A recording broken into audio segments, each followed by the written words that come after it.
as well. So, welcome everyone. Most of you probably know who I am. I'm Chris Bongiovanni, Christine Bongiovanni, whatever you want to call me. I am a love and relationship coach.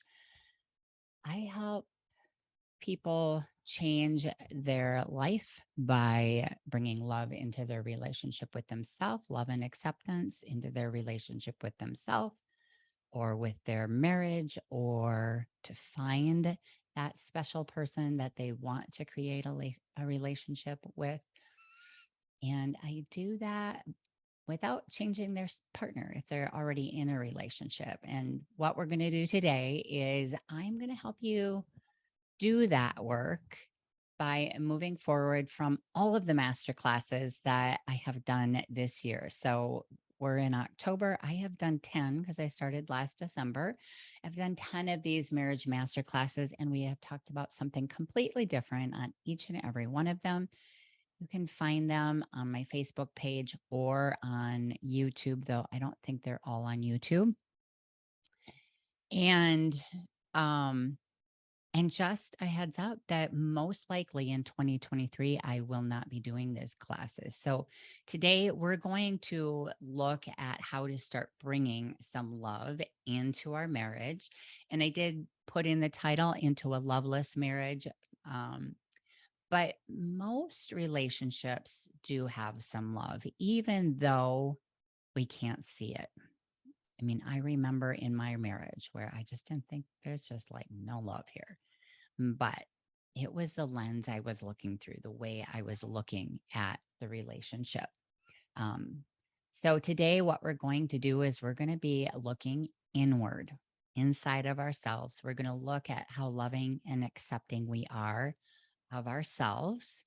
And then we're going to look at how lovable we're showing up as in the relationship. And I know that a lot of people are like, whoa, wait, my partner needs to show up as lovable too. And I hear you. But we're going to look at ourselves because that's the only thing that we can change, right? And then I'm going to share some steps at the end that you can take with you to not only improve your relationship with yourself, but have an immediate influence on the love you're feeling in the marriage. Let's start with a question. How are you loving yourself? I would love to see in the comments or in the chat some interaction. I'd love to hear on a scale of 1 to 10 where you rate yourself in the category of loving and accepting yourself. 10 being you're amazing. Like you are all in on yourself. You love yourself just as you are. I tell my clients or people that I talk to when they ask me what I do, I help people revitalize their essence. And that is the basis of what I do. I help you create an amazing relationship with yourself, um, and really live in your truth.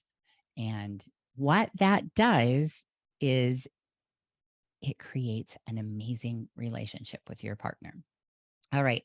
So there are a few things that get in the way of us loving and accepting ourselves. So we've got actually some really good numbers for love and acceptance. So that is awesome. So that means you're in a good place. The things that get in the way of loving and accepting yourself are blame.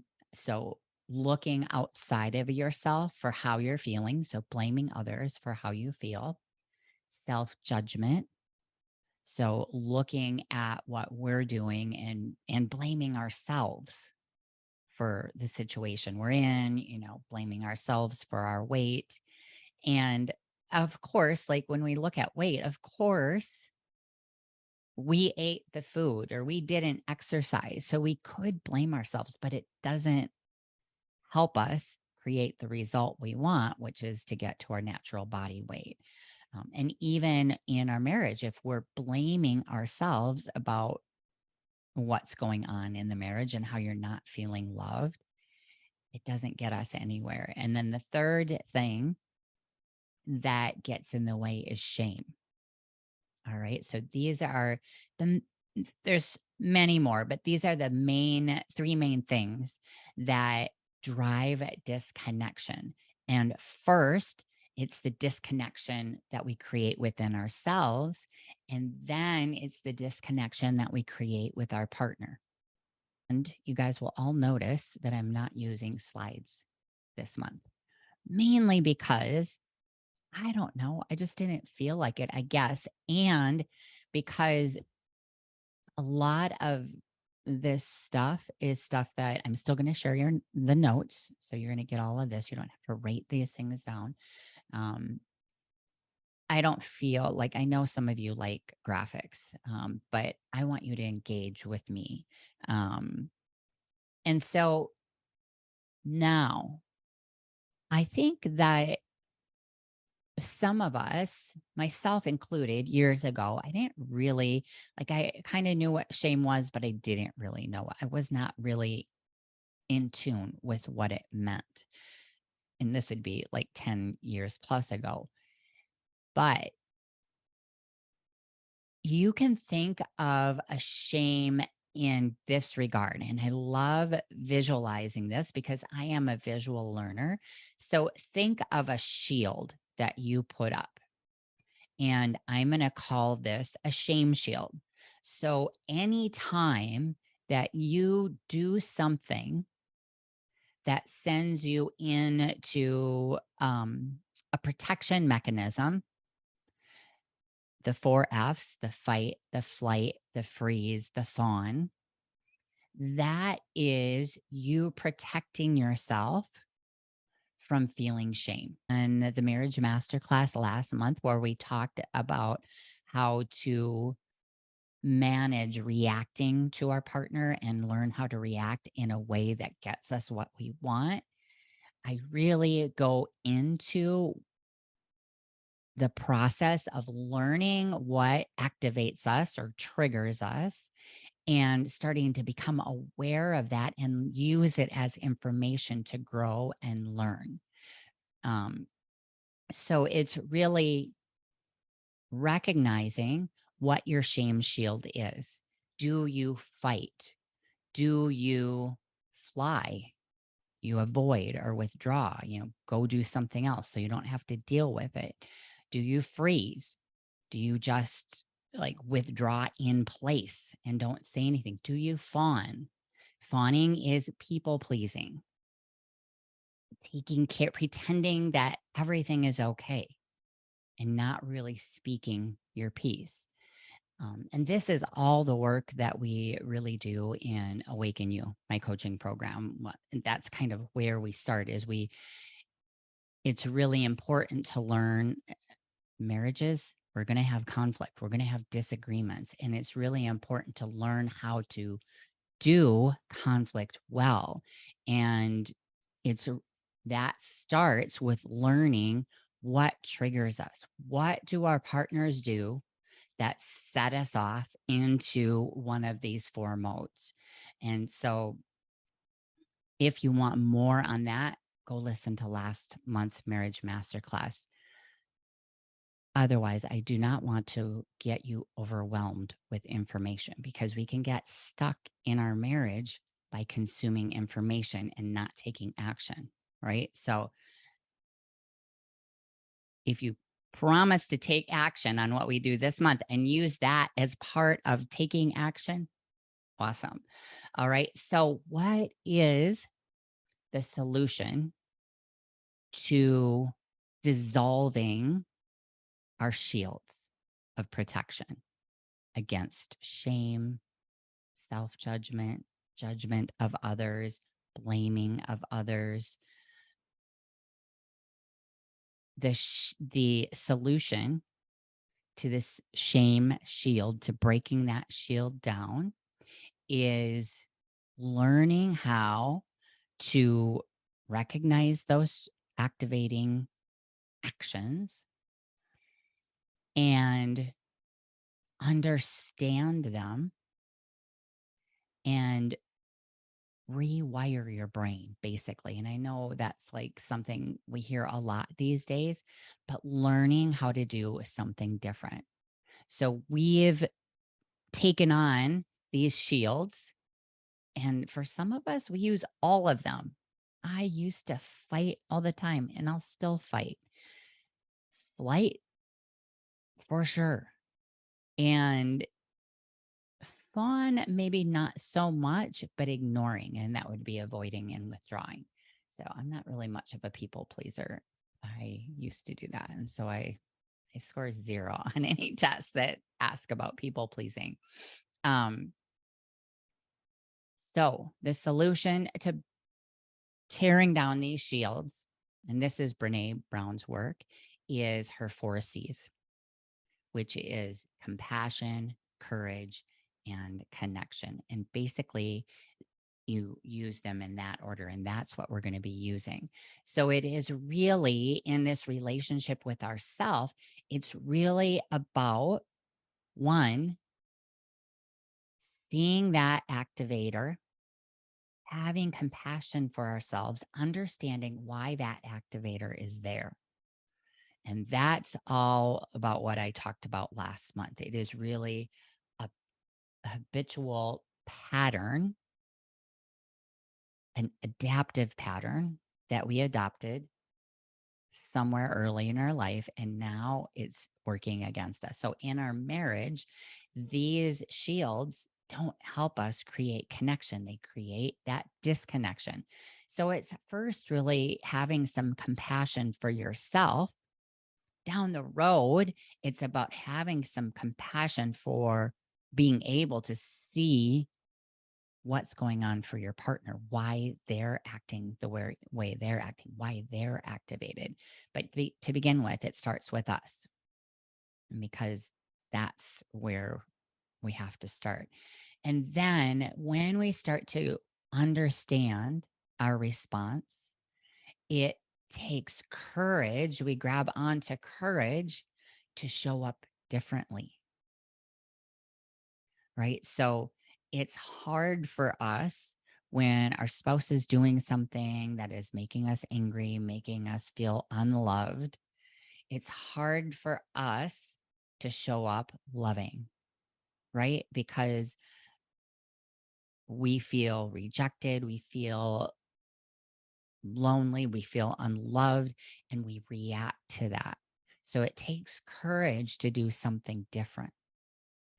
And then when we have the courage to do something different, we generate that 3rd C. We generate connection. Let's look at how we're showing up in our relationship. How are we showing up as lovable in our relationship? And this is really the work that I help people do, whether I'm working with couples or I'm working individually. We want them to change. We see them as the problem. And we know where that gets us because it's gotten us to where we are right now. Right. And it feels really hard for us to drop that shield and show up as lovable in our relationship, providing a circumstance being us, that circumstance being us showing up lovable, that our partners can then relate to. When we show up as unlovable, we ignore them, we spend time away, we spend more time with the kids, we work longer hours, we find hobbies, not that you shouldn't find hobbies, but to avoid your partner. Those are all circumstances that aren't bringing connection, right? So ask yourself, how are you showing up as lovable in your relationship? And I do not believe that that was a prompt that I used in the action steps, but that would be an incredible journal prompt for you to start writing about and really deciding how you want to show up in your relationship. And then really paying attention to how and when you're using those shame shields with your partner, because there's going to be a pattern. Start to notice the things that they do that have you holding up your shame shield. And then remind yourself that that shield puts a barrier between the two of you. It creates disconnection. And for sure, if your partner has done something that has activated you, it could be they're activated. And so they have a shield up, and now you have two shields up. But when you put your shield down, and it's not like you are kind of waving a white flag, but you putting that shield down and say, hey, maybe not these words, but basically putting that shield down is you saying, I want to figure this out. I'm showing up as lovable. I'm being courageous and setting my shield down. Now, we don't have control over what they do. They might keep their shield up and they might want to like activate you and keep poking and poking, trying to get you to pull that shield up. But you get to decide how you're going to show up, right? And so when we know that that shield up is creating disconnection, we have to decide how we're going to drop that shield. And it's the 3 C's. And I'm going to share in a bit how we actually start putting this to use. But I want to talk about the marriage, what I would call a marriage continuum. Okay. So there's a lot of different ways to relate in relationship. Some people love a relationship where they are 100% dependent. Okay. So, meaning each of them is dependent on each other for something. So, it might be one of the partners goes out and works and provides for the whole family. The other partner stays at home, takes care of the house, does all the house management stuff, the kids, provides the meals, and they come together. Um, the one partner provides sex, and not so much in exchange like a payment, but it is somewhat a duty type relationship, and it works for some people. And then there is the relationship where there is complete independence, what I would call a parallel relationship, where each partner is kind of doing their own thing and they have agreements around what each does to take care of the household. And there's not a lot of love and connection in the relationship. They're living more like roommates, right? That's where a lot of my clients are when they come to me. And then there is the interdependent relationship where the relationship has matured and they're interdependent on each other for different things. The relationship is more important. In the dependent and in the independent type relationship, what's more important is me and you. The relationship is less important. Okay. So, on the one extreme, a lot of relationships are in this pretending mode, or they're pretending everything is okay. They're being super polite to each other. They don't want to rock the boat. They're people pleasing, and it's parallel. And then showing up as lovable in your relationship. So, a very unloving relationship. And a lot of people would argue with me because they like pretend, polite, and parallel. They're okay with that. And that's totally fine. But lovability A loving relationship, an intimate relationship requires honesty, which is being vulnerable, right? Being collaborative. So, really looking at what is the problem here? Why are we arguing? What is the conflict about? And trust me, it's almost always about the same thing. And it's intimate. And by intimate, intimate and sex are two different words. Intimacy is knowing each other, understanding each other, being on each other's teams, taking care of each other, not in a codependent way, but like there's an event coming up at the partner's business. And so they're at work more this week.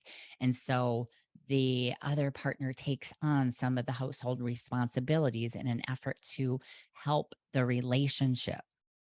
Okay. For those of you that are here for the first time, these classes up till this month have gone an hour. And I decided to do it as a 30-minute class. So I am providing all the information for you in the first 30 minutes, which because the first 5 minutes I was waiting for people to get on. I'm going to go till 35 after the hour. And then I'm allowing 15 minutes for questions and to answer. I have one question that was submitted. So right now, what I want to do with you is I want to go through a short grounding practice, and you'll understand why when we get to the action steps. So if you feel comfortable, I want to do a grounding practice with you, and I'll explain why before we do it. So know that in this practice, we're going to get quiet. It's already quiet with me talking. And we're going to tune into our body. And I'm going to ask you a few questions. And a grounding practice is to help you create safety. It helps you come present to the moment, because a lot of times what happens if we're fighting in fight, flight, freeze, or fawn, we're not in the present moment. Our brains have shut down, and our prefrontal cortex has shut down, and we're in primitive protective mode. We're not thinking logically. So the grounding technique helps us come back to present moment. And I'll share a few ways you can do it in action when you feel triggered or activated. But if you're ready to close your eyes, this is only going to take a few minutes. I'd love for you to, if you're comfortable with it, close your eyes. If you're not comfortable, you can certainly keep your eyes open. Turn your gaze onto something that isn't distracting and have a soft gaze. Have a good, comfortable position, spine straight. And I want you to just first pay attention to your breath. Take a deep inhale in through the nose and then exhale through the mouth. I want you to do a quick body scan. I want you to check in with your jaw. Is it tight? Loosen it up if you can. Check in with your shoulders. Can you relax them just a little bit more? Check your hands, your fingers. Are they tight? Are they gripped? And check in with your tummy. Can you loosen it up just a little bit?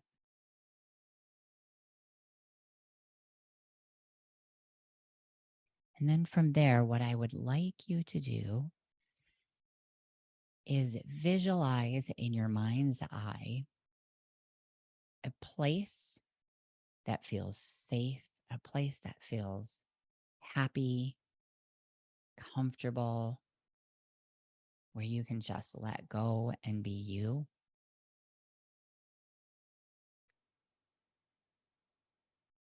I want you to tune into the detail in that place.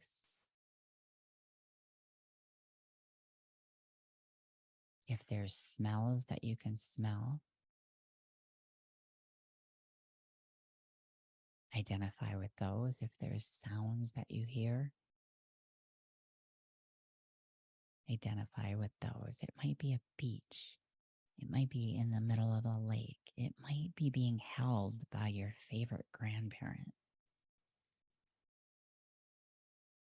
It might be you holding your favorite little one.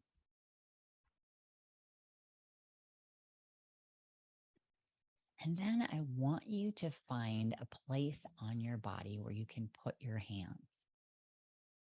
And this is where you're going to ground yourself. It can be, for some people, it is just their quads, their thighs, the top of their legs. So if they're sitting, they just put their hands on their quads and move their hands up and down, or just set them there. It could be your tummy, putting your hands over your tummy. It could be crossing your hands over your heart. And then once you've found that place, I want you to come up with a mantra that you can say in your head that reminds you that you're safe. Mine is, I am safe. I can let my guard down. Nothing bad is happening here. I am physically safe. And then once you have that mantra, I want you to feel comfortable to open up your eyes, write that mantra down. Then I'm going to share the action steps. So I'm going to share a 3-step process with all of you to help you find more love and acceptance of yourself, and watch how that will have an effect on bringing more love into and connection into your marriage. So the first one is really practicing that grounding technique, getting familiar with it.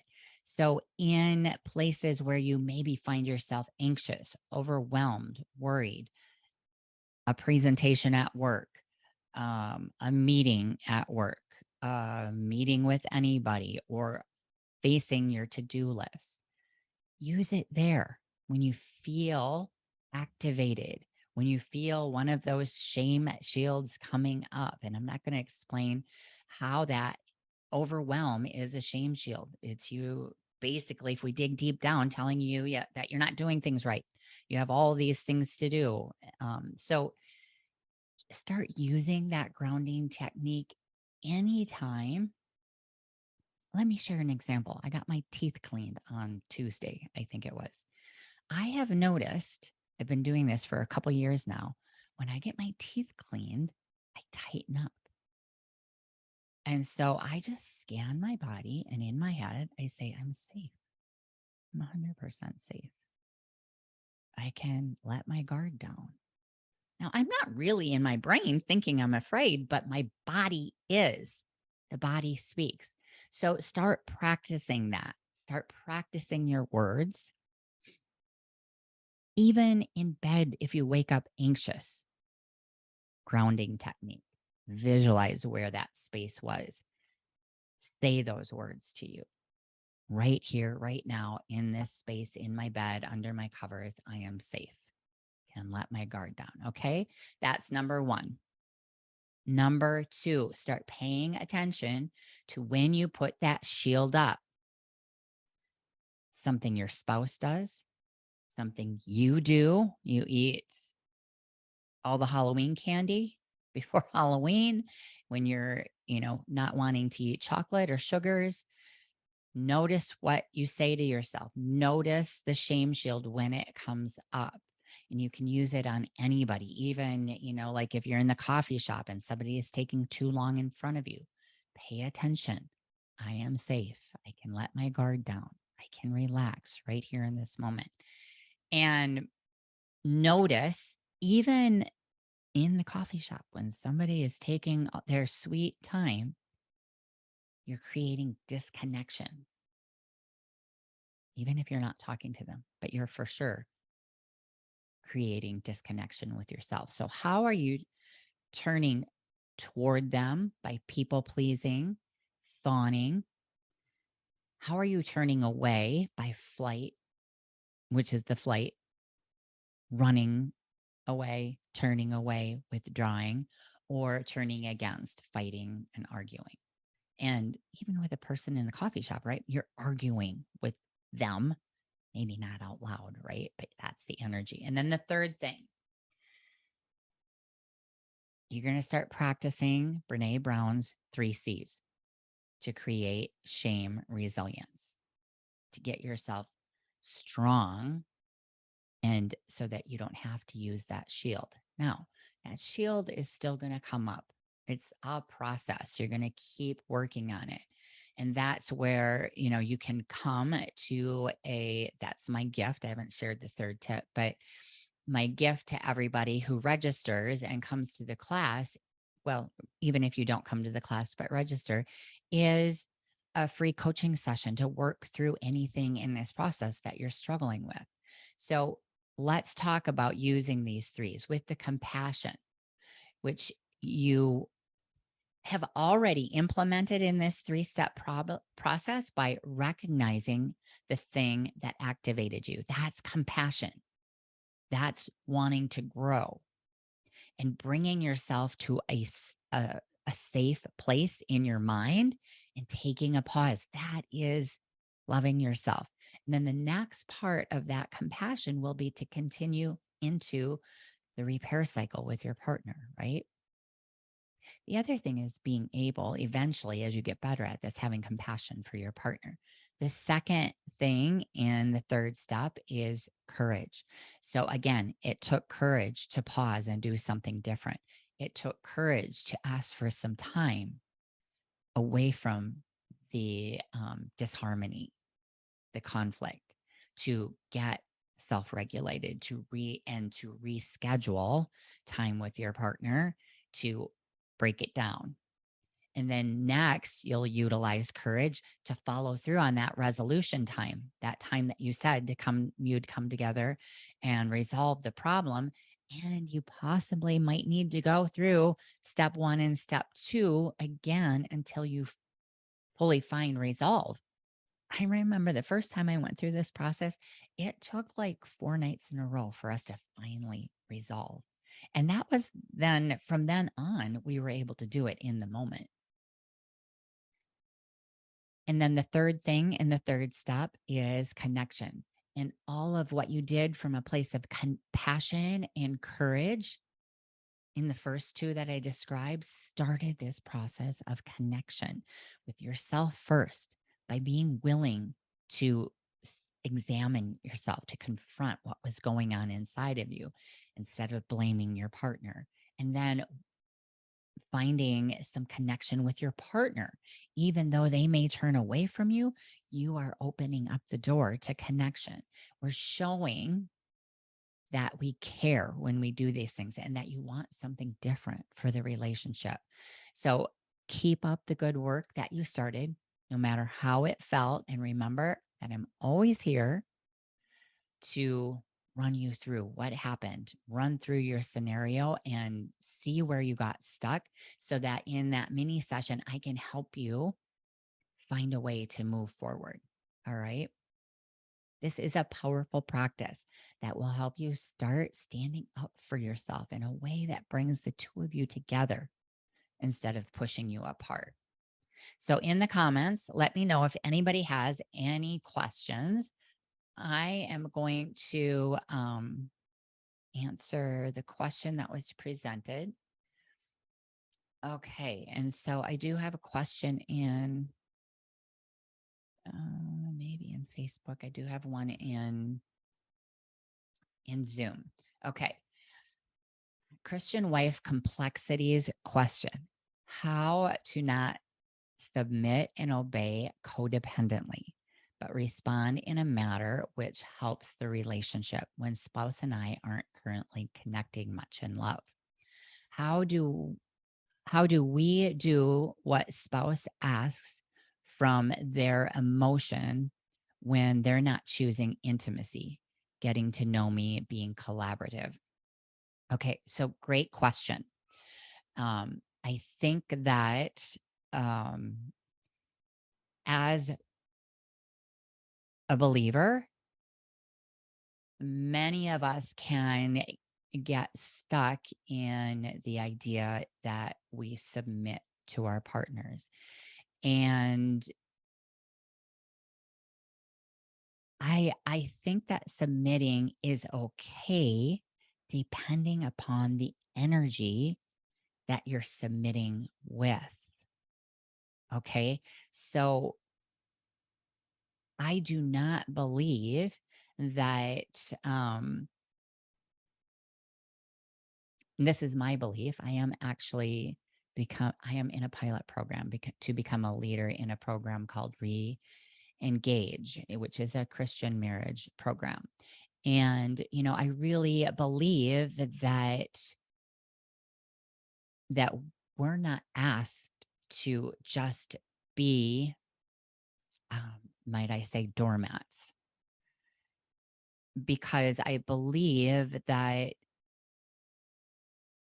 unless we choose that, and that's the way we want, right? So, and then we wouldn't call it being a doormat because we choose to be that way, right? But when it's not, when it doesn't feel good, then, you know, our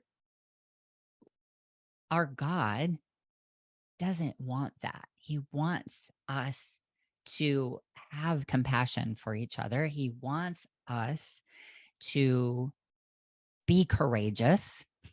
He wants us to create connection. He does not suggest that we have a one up, one down type of relationship. And, I could bring scripture into it, but I won't. Um, so I want to make sure, and for sure, Marissa, if you want to come on live, we could certainly do that. But let's see. So, but not respond in a manner which helps the relationship, but respond in a manner that helps the relationship.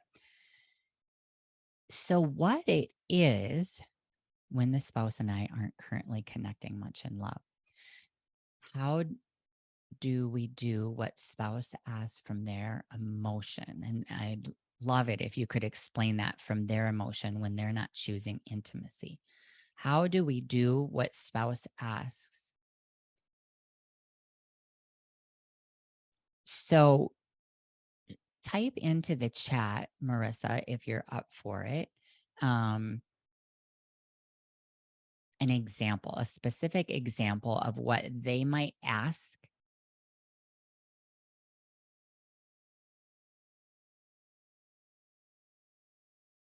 Mm, okay. So they're requesting something in immediate anger, fear, hurt. So when they're in those emotions, they have their shame shield. Just going to use what I taught tonight. They have their shame shield up. They're protecting themselves, right? And so what we have to really work on, and I'd love to hear, how do we respond? I think that's what you're wanting to know. And you can keep putting stuff in the chat if I'm off base. But what I'm hearing is you want to know how to respond to that. And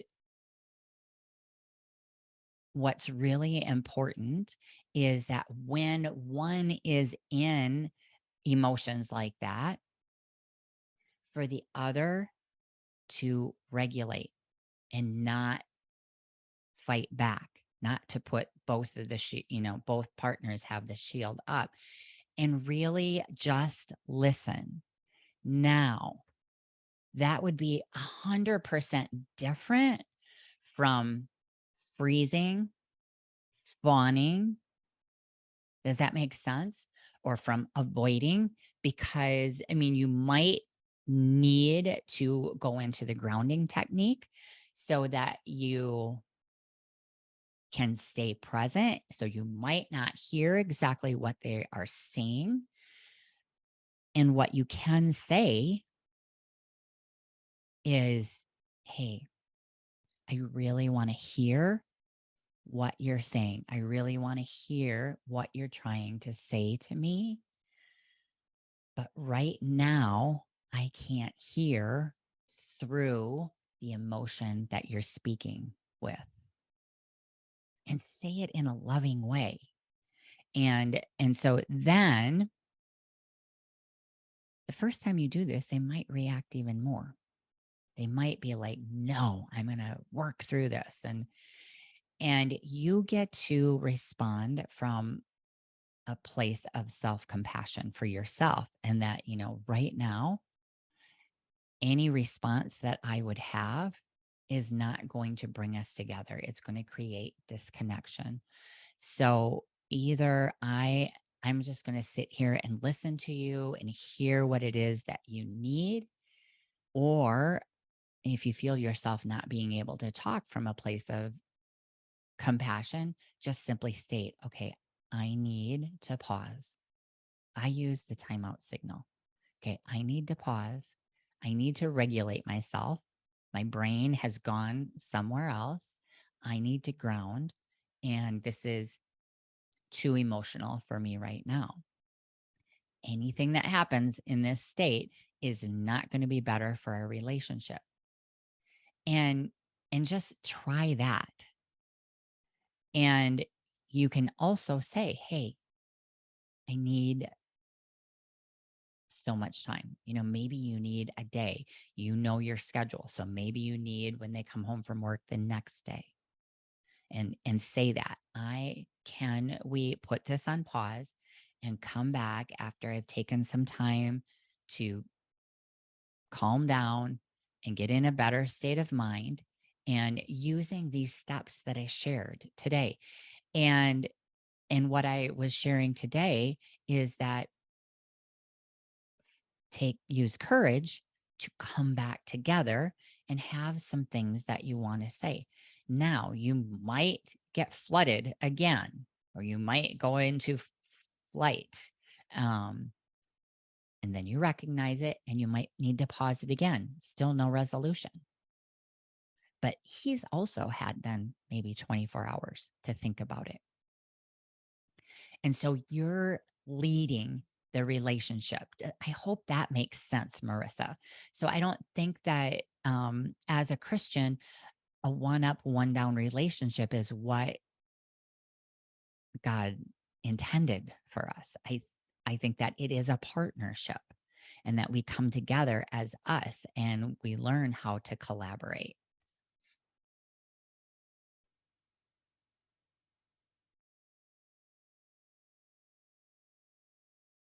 Okay, so it does make sense. My spouse distances further when I come toward him to calm the current situation. So when that's you being the pursuer, him being the distancer, right? Which I think maybe I talk about in this person's question, maybe not. But when you're calming yourself, you're not pursuing. You're just staying in your ground. You're staying in your bubble, your circle, right?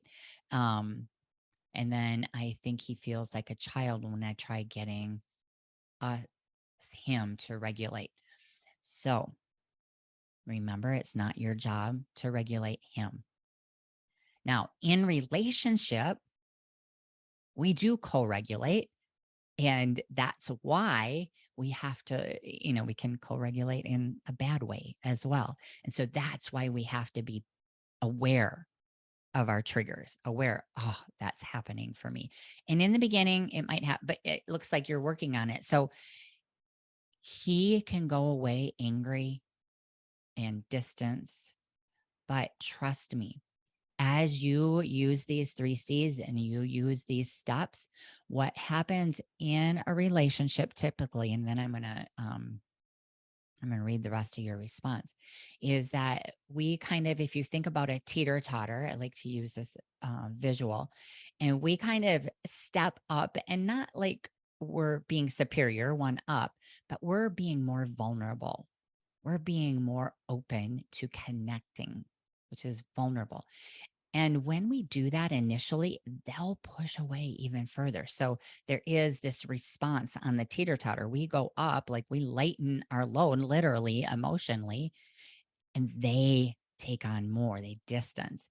But if we keep going, eventually they come back up to where we are and we balance, where you are and you balance. Does that, I hope that makes sense. And then, um, I think it makes him feel that I see myself as superior when I successfully regulate myself and try listening to him. So I'm working on my style. Okay, I love that. So that's for him. If he does feel like you see yourself as superior, you know in your heart if you're feeling that way or not. He gets to, that's a shame shield again. Oh my gosh, she is growing. She's getting better. I, and then his way to fight is with whatever he does, seeing you as being better than him. I hope that makes sense. So, yeah, just not trying to regulate him. I think one of the most magical things is being able to say, I need to pause. And if you're able to self regulate in the moment, awesome. So you're listening. And it is really sharing that I am all for this relationship. I am all for us. I love you. And this is why I'm doing this. And you say all of those things to yourself because that's where you have to start. You're doing that with yourself first. So good work. Sometimes it gets messier before it gets unmessy. I don't know. Relationships are always a little messy. So I hope that helped. Um, and as we wrap up, I do want to share a little bit about this question for the viewer who's not here. My husband doesn't seem to show any emotions. He will tell me he loves me, but it only seems to be in words, not actions. So there's several questions that I would have here. And Marissa, by the way, if you have any other questions, pop them in the chat. And I'm going to check Facebook. So my first question would be, how is this making you feel? But without knowing, I'm going to guess that it's making you feel unloved, maybe lonely, disappointed, uninspired. And of course, we all want our spouse to show us love in the way that we want to be loved. And so then my next question would be for you to discover the ways in which you like to be shown love. And I'm actually going to share this. Um, if you have not done, read the love languages, and I have a few things to say about the love languages because there's a right, I believe, a right and a wrong way to use it. But um, if you haven't read Gary Chapman's book, The Five Love Languages, it could help you knowing how you like love to be shown, right? And you can go take that test if you want, and it will help you identify your love languages. And you can have your spouse take the quiz if they're up for it, or you can figure out what your spouse's love language is. Most often, what they do for you is their love language. So, like my husband, it's acts of services. It's not my love language, but I recognize it as him showing me love. Right. So, what I don't recommend is discovering your love language and then holding each other accountable to speak them, because that is not going to get you anywhere. I do recommend that you consider them and discover ways that you can share your love with them in a way that feels good to you. And then third down, I would have you sit down and write down some things that they do that might be their way of showing you love. Like, think about a language that you don't understand. how might they be speaking to you in a love language that you don't understand?